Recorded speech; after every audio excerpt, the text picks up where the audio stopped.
నమస్తే welcome to story board. తమిళనాడులో ఏ పార్టీకి పూర్తి స్థాయి మెజారిటీ రాకపోవడంతో గవర్నర్ గేమ్ మొదలైంది. సాంప్రదాయం ప్రకారం అతిపెద్ద పార్టీగా అవతరించిన టీవీకేకి బల నిరూపణకు అవకాశం ఇవ్వాల్సి ఉంది. కానీ తమిళనాడు గవర్నర్ రాజేంద్ర అర్లేకర్ మాత్రం బల నిరూపణకు గడువు ఇవ్వడానికి ససేమిరా అంటున్నారు. దీంతో గవర్నర్ కేంద్రం డైరెక్షన్లో పనిచేస్తున్నారు అనే విమర్శలు వెల్లువెత్తుతున్నాయి. గవర్నర్ వైఖరికి నిరసనగా కాంగ్రెస్ ఇప్పటికే రాష్ట్ర వ్యాప్త ఆందోళనకు పిలుపునిచ్చింది. మరొకవైపు టీవీకే కూడా గవర్నర్ తీరుతో విసిగిపోయి న్యాయ పోరాటానికి సిద్ధమవుతోంది.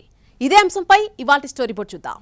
తమిళనాడులో ఏ పార్టీకి మ్యాజిక్ ఫిగర్ రాకపోవచ్చు, కానీ ప్రజాభిప్రాయం ఏంటో అందరికీ అర్థమవుతుంది.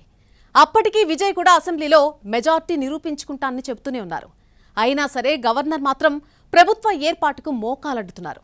దీనికి గవర్నర్ చెబుతున్న కారణాలు కూడా హాస్యాస్పదంగా ఉన్నాయనే అభిప్రాయాలు వినిపిస్తున్నాయి. తమిళనాడులో 6.5 దశాబ్దాల ద్రవిడ పార్టీల ఆధిపత్యానికి తెరదించుతూ విజయ్ సరికొత్త రాజకీయ శక్తిగా అవతరించారు. ఆయనకు పూర్తి స్థాయిలో మెజారిటీ రాకపోయినా అతిపెద్ద పార్టీగా 2 ప్రధాన పార్టీలకు అందనంత ఎత్తులో నిలిచారు అనేది నిర్వివాదాంశం. మ్యాజిక్ ఫిగర్కు పట్టుమని 10 సీట్లు తక్కువైన విజయ్కు ఆ బలం కూడగట్టడం పెద్ద పని కాదు. కాకపోతే రాజకీయ అనుభవం లేకపోవడం వల్ల కాస్త జాప్యం జరుగుతోంది. అంత మాత్రాన విజయ్ సర్కార్ను ఏర్పాటు చేయలేరని ఎవరూ అనుకోవడం లేదు. చివరకు అన్నాడీఎంకేలోనూ కొందరు నేతలు విజయ్కు మద్దతిస్తే తప్పేంటనే ఆలోచన చేయడం చిన్న విషయం కానే కాదు. ఈ పరిస్థితిలో విజయ్ టీవీకే శాసనసభాపక్ష నేతగా ఏకగ్రీవంగా ఎన్నికయ్యారు. తన ఎమ్మెల్యేల మద్దతు లేఖ తీసుకుని గవర్నర్ను కలిసి ప్రమాణ స్వీకారానికి అనుమతి అడిగారు. ముహూర్తం కూడా పెట్టుకున్నారు. కానీ గవర్నర్ మ్యాజిక్ ఫిగర్కు సరిపోయే విధంగా ఎమ్మెల్యేల పేర్లు కావాలని అడిగి ఆశ్చర్యపరిచారు. ప్రమాణ స్వీకారం తర్వాత 2 వారాల్లోగా అసెంబ్లీలో బల నిరూపణకు విజయ్ సిద్ధపడ్డా గవర్నర్ మాత్రం పేర్లు కావాల్సిందేనని పట్టుబట్టడం రాజకీయ వర్గాల్ని ఆశ్చర్యపరుస్తోంది. DMK led alliance, ADMK led alliance కలిసే స్కోపే లేదు. అది కలవాలంటే బీజేపీ కాంగ్రెస్ కూడా కలవాలి, లెఫ్ట్ పార్టీస్ బీజేపీ కూడా కలవాలి. అసలు డిఎంకే ఏడీఎంకేనే కలిసే ప్రసక్తే లేదు. ఆ ప్రయత్నాలు కూడా ఇక్కడ ఎవరూ చేయడం లేదు.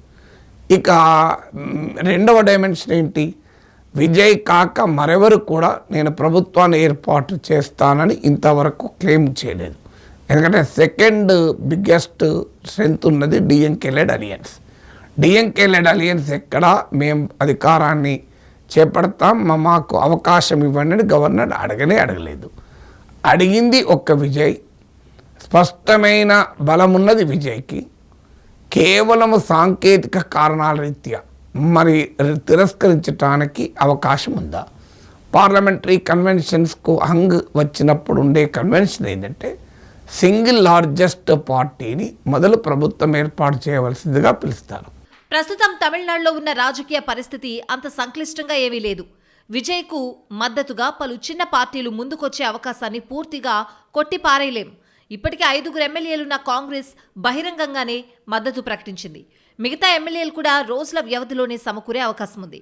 కానీ గవర్నర్ మాత్రం వాళ్ల పేర్లు తీసుకురావాలంటూ పాడిన పాటే పాడుతున్నారు. విజయ్ ఇప్పటికే 2-3 సార్లు లోక్ భవన్కు వెళ్లడిగినా గవర్నర్ రాజేంద్ర అర్లేకర్ మాత్రం మెట్టు దిగడం లేదు. పైగా తాను చేసేది సరైందే అనే విధంగా వ్యవహరిస్తున్నారు. పనిలో పనిగా హార్స్ ట్రేడింగ్కు అవకాశం ఇవ్వకూడదనే గవర్నర్ ఇలా చేస్తున్నారని కొందరప్పుడే వకాల్తా పుచ్చుకుని మాట్లాడుతున్నారు. ఇది మరీ హాస్యాస్పదంగా ఉందని సెటైర్లు పడుతున్నాయి.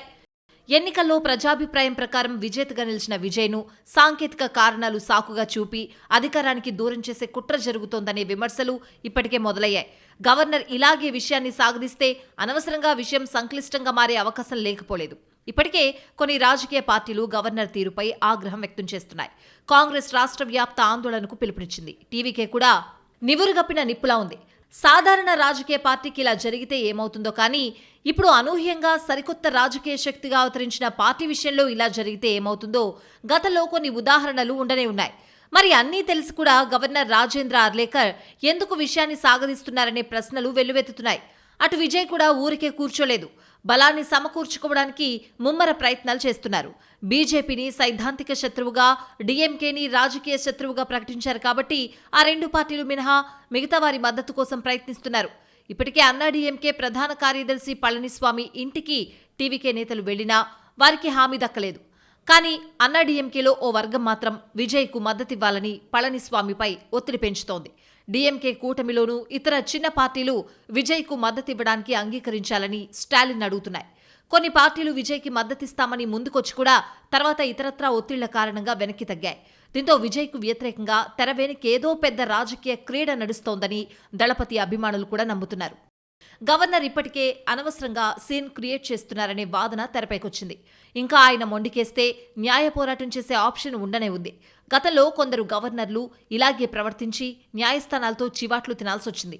అన్నీ తెలిసి రాజేంద్ర అర్లేకర్ కూడా జడ్జిల అక్షింతలకు సిద్ధపడ్డారా అనేది చూడాల్సింది.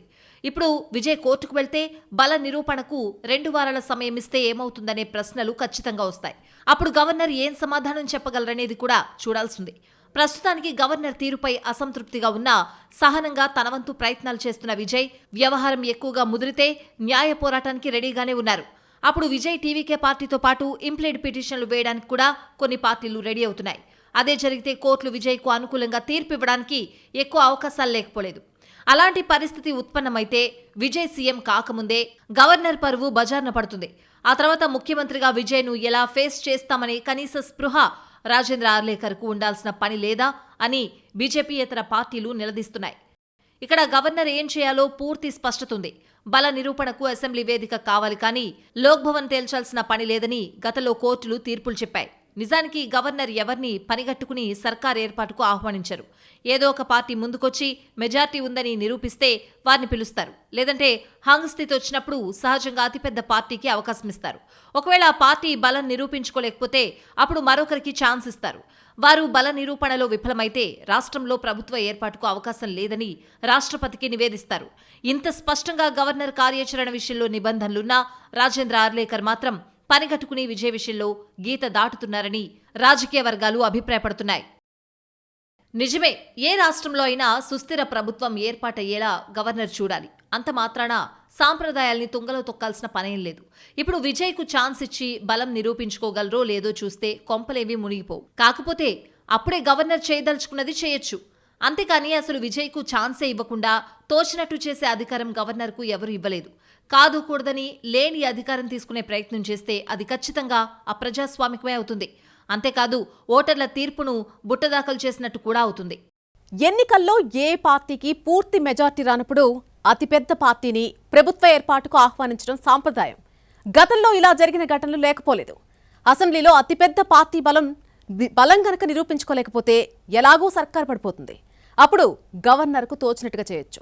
అంతేకాని అసలు ఎవ్వరికీ ప్రభుత్వ ఏర్పాటు చేసే అవకాశం ఇవ్వకపోవడం సరికాదు అనే విమర్శలు వస్తున్నాయి.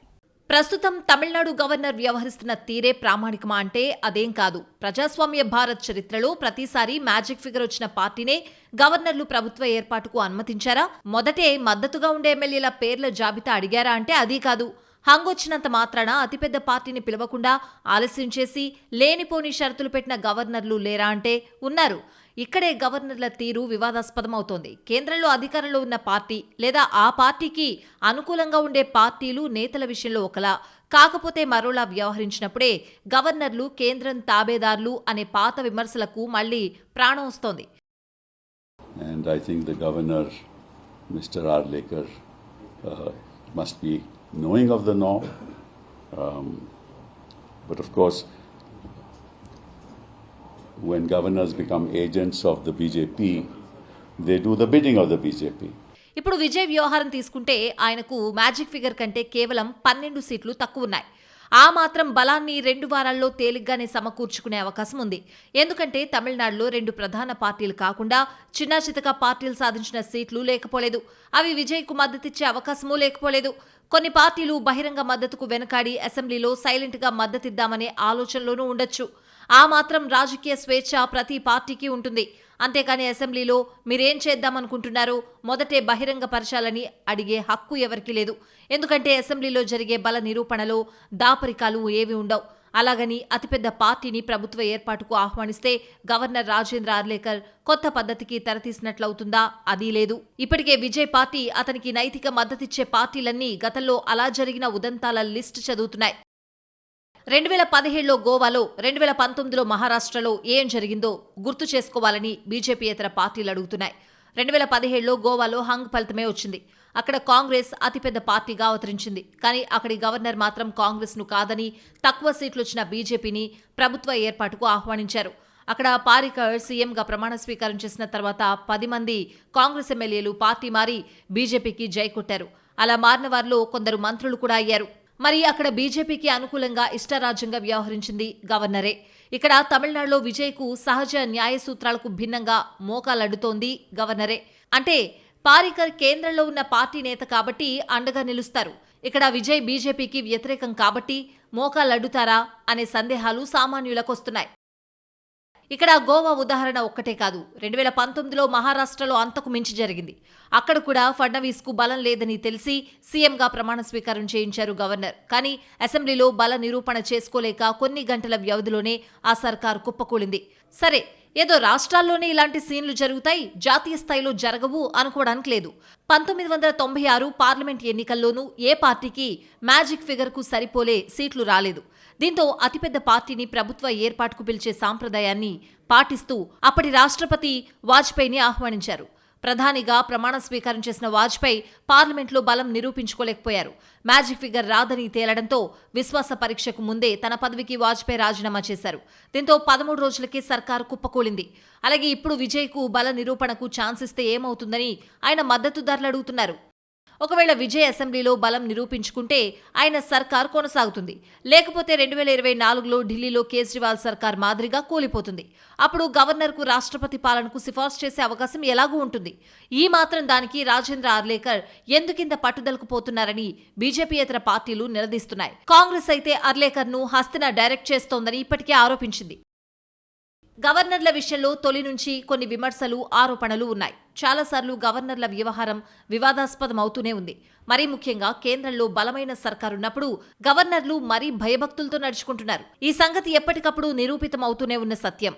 అదే సమయంలో ఎప్పటికప్పుడు గవర్నర్ల తీరును కోర్టులు కూడా తప్పుబడుతున్నాయి. సర్కారియా కమిషన్ మొదలు పలు కమిషన్లు గవర్నర్లకు లక్ష్మణ రేఖను గీశాయి. కానీ గవర్నర్లు మాత్రం రాజ్యాంగ పరిరక్షకులమనే బాధ్యత మర్చిపోయి ఫక్తు కేంద్రం చెప్పు చేతల్లో పనిచేసే ఉద్యోగుల్లా వ్యవహరిస్తూ రాజ్యాంగ స్ఫూర్తికి, లోక్ భవన్ల గౌరవానికి తూట్లు పొడుస్తున్నారు.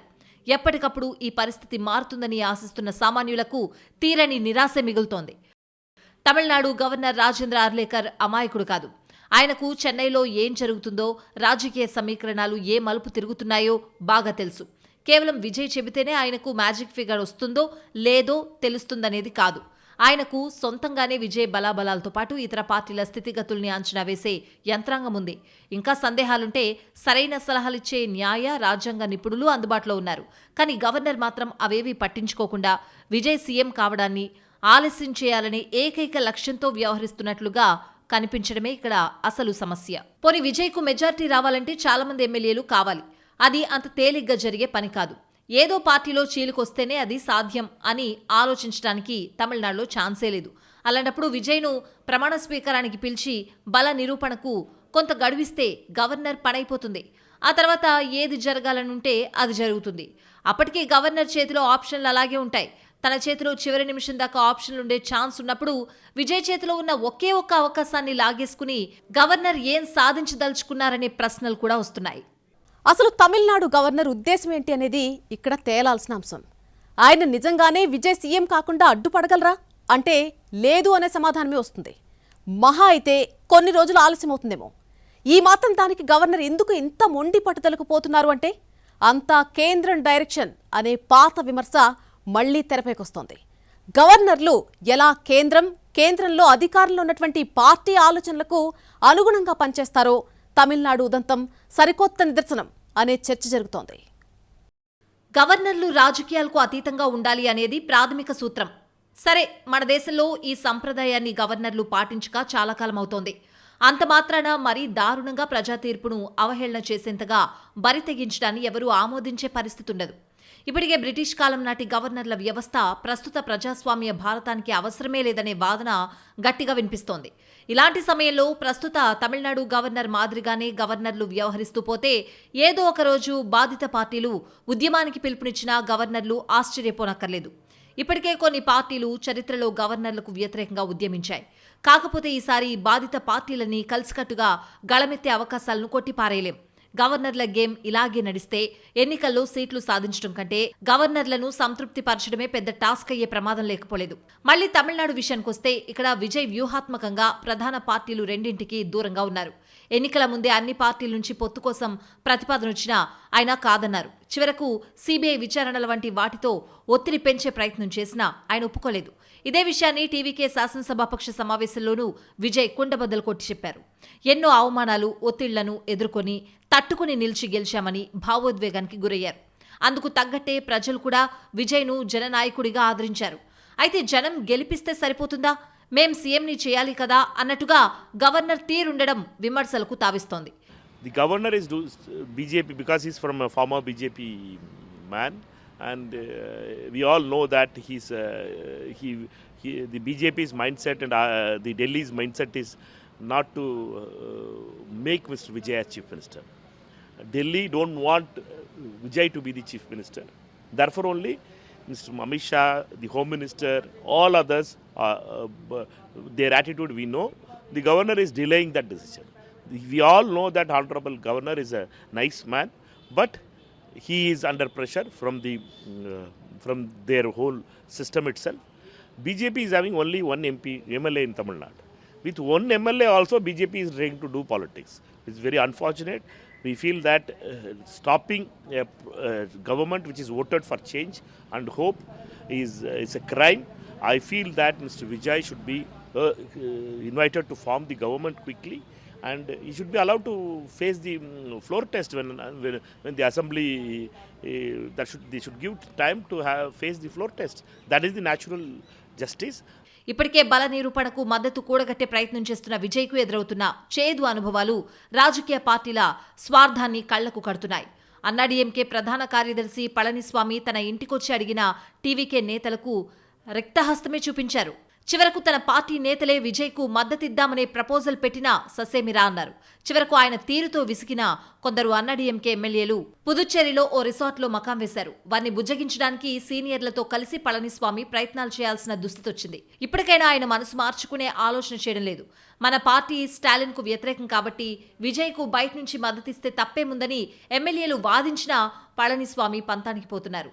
ఆయన ఎన్నికల ప్రచారంలో విజయ్ తీరును దృష్టిలో పెట్టుకునే ఇలా వ్యవహరిస్తున్నారనే ప్రచారం జరుగుతోంది.